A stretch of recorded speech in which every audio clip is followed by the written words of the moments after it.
The critical services of the Urbana Park District are really to meet the needs of Urbana residents. We have 23 parks and 7 different facilities, but really what we want to do mostly is provide the fun and lifestyle for Urbana residents.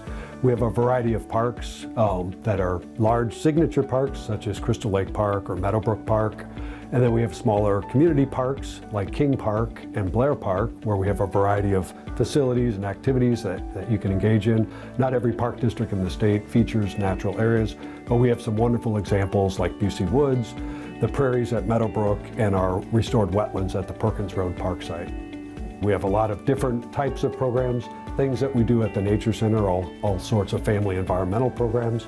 We have 2 pool facilities, an indoor pool and an outdoor facility. At the Urbana Indoor Aquatic Center, we have year-round swimming.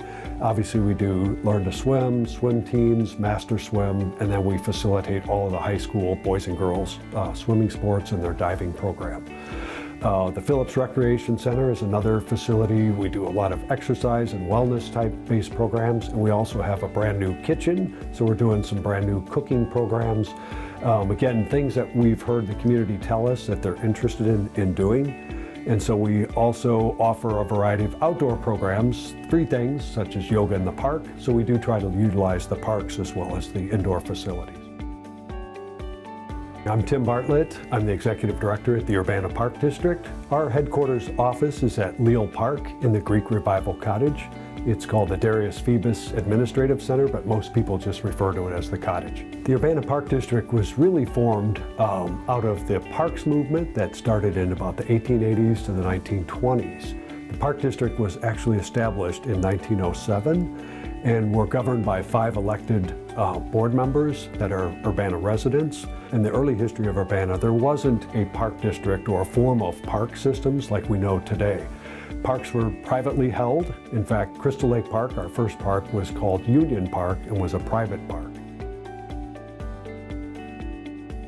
The Urbana Park District is a separate unit of government, and we use those terms because we can obtain our own tax base. I mentioned we have elected officials, and part of the annual work we do is our annual levy. Our operating budget's around $10 million.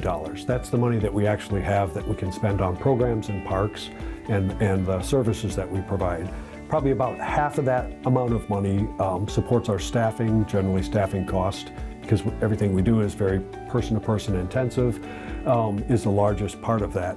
But the most important thing I think Urbana residents should remember is most of our revenue comes from property taxes. About 70% of that budget is direct property tax that we obtain from individual residents and businesses right here in Urbana. About 20% or a little bit over is fees and grants, ways that we charge for programs, so we're able to create some revenue, and then we do get some level of grants, whether they're state or federal or perhaps even local dollar support. That last 10% or less is other additional charges, things that really aren't large amounts of money but make up that 100% amount that we do have available.